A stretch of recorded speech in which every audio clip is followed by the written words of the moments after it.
9वें अध्याय में राजविद्या का वर्णन है।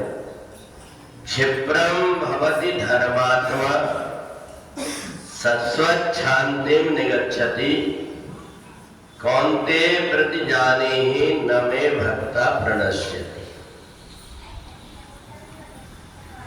9वें अध्याय में भगवान अपने मन की बात बताते हैं कि ये जीवात्मा अपना बनाना जानता है और दूसरों का मिटाना जानता है। हमारी कैसे बने और दूसरों की कैसी बिगड़े, परंतु उसको ये पता नहीं है कि वो केवल अपने ही बिगाड़ रहा है। दूसरों का जितना बिगड़े ना बिगड़े, पर खुद का जरूर बिगड़ेगा। तो अर्जुन ने कहा कि फिर ये ऐसा सोच क्यों है व्यक्ति की। भगवान ने कहा उसको जो कुछ कर रहा है उसके फल का ज्ञान नहीं है। उसको लगता है कि बाद में पता नहीं क्या होगा क्या नहीं, इसलिए मैं जो कुछ कर रहा हूं वो ठीक है और उसकी बुद्धि जैसे उसको निर्णय देती वैसा वो करने लगता है। परंतु कुछ ऐसे व्यक्ति होते हैं जो दूसरों की संगत में रह करके ये सीख जाते हैं कि क्षिप्रम भवति धर्मात्मा, मेरे अंदर जो बुराइयां हैं इन बुराइयों को धीरे धीरे मेरे को दूर करना है। और वो धीरे धीरे कोशिश करने लगता है और एक दिन ऐसा आता है पापी से पापी बुरा से बुरा व्यक्ति भी अच्छा काम करने लगता है। वो अच्छा इसलिए करने लगता है उसकी बुद्धि पलट गई। वाल्मीकि पहले लूटने का मारने का काम करते थे, पर जरा से संतों के बताने से कि तुम जो कुछ भी कर रहे हो इसका फल तुम्हें बुरा मिलेगा, और उसको विश्वास हो गया कि हाँ मैं गलती कर रहा हूं, और उसने उल्टा नाम जपत जग जाना वाल्मीकि है ब्रह्म समाना। और वाल्मीकि ने अपना काम छोड़ करके अच्छे कर्म करने लगा।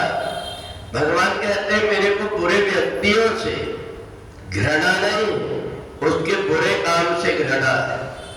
और इसलिए प्रत्येक व्यक्ति को कुछ न कुछ प्रकार से अपने जीवन में सोच विचार करके करना चाहिए। बिना विचारे जो करे सो पीछे बचता है। अगर बिना विचारे कोई काम करता है व्यक्ति तो बाद में उसको पछताना पड़ता है। ये शरीर जो हमें मिला हुआ है, ये अगर हम दूसरों को सता करके दूसरों को दुख दे करके अगर हमने जीवन में सुख भी प्राप्त कर लिया, धन भी जोड़ लिया, तो कितने दिन काम आएगा।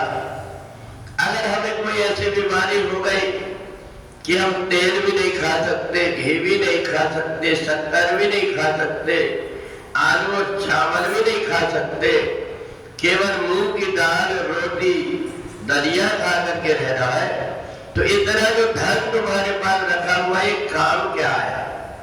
तो इसलिए ऐसा सोच करके कि एक दिन ये शरीर मिट जाएगा, इस शरीर के लिए मैं किसी का बुरा ना करूं, ऐसी बुद्धि नहीं आती। बल्कि अगर कोई व्यक्ति हम गलती कर रहे हैं और कोई बता देता है तो उसकी बुद्धि कहती है इनकी बातें में मतलब, तू जो कुछ कर रहा है ठीक, क्योंकि वो उसको गड्ढे में ले जाने वाली है। और जो सद्बुद्धि होती है वो अच्छे मार्ग में ले जाने वाली होती है।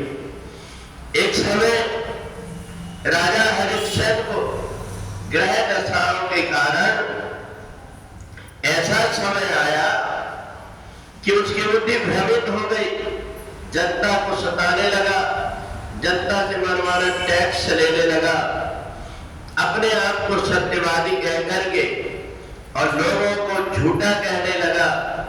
एक समय ऐसा आया कि विश्वामित्र ने रात्रि में आकर के कहा कि तुम सबको झूठा बोलते हो और खुद सत्य हो। तो राजा हरिश्चंद्र ने कहा इसमें कोई शक, मैं हूं सत्यवादी।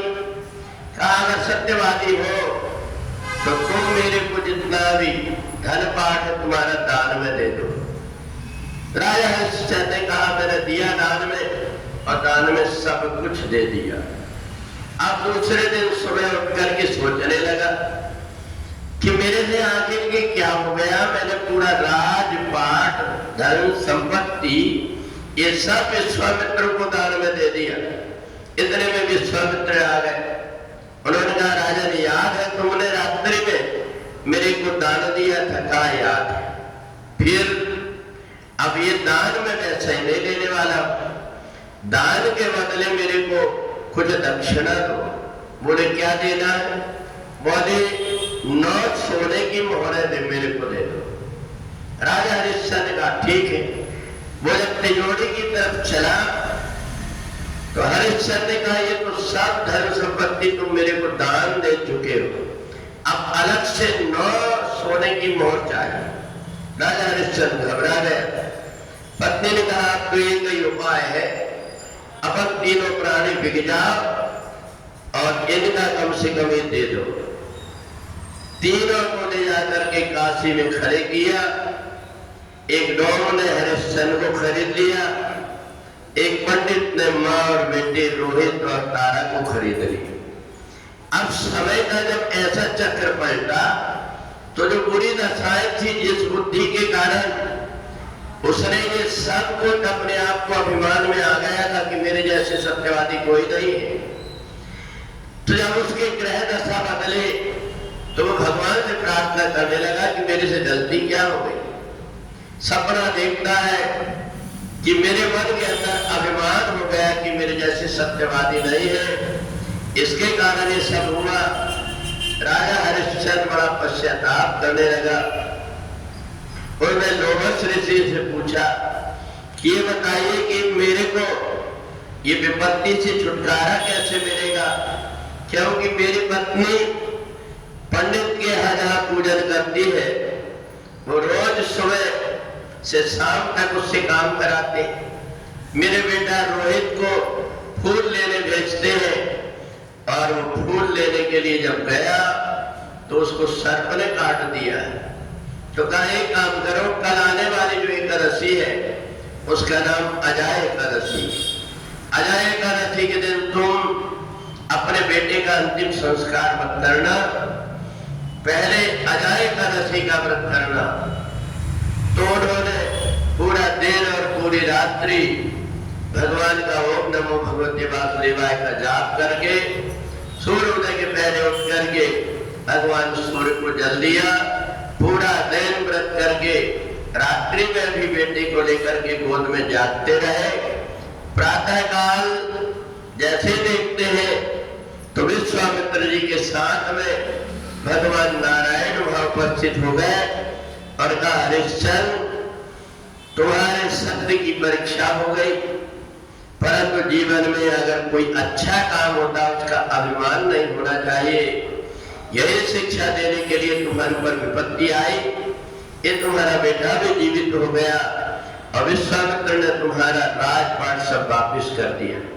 तो ये जो अजाय एकादशी है, इस व्रत के प्रभाव से अगर कोई क्रूर ग्रहों के कारण व्यक्ति को परेशानी होती है तो अजाय एकादशी का व्रत करने से, उनके महात्मा की कथा सुनने से सब प्रकार के पाप से छुटकारा हो जाता है। बोले लक्ष्मी नारायण भगवान की। ओम नमो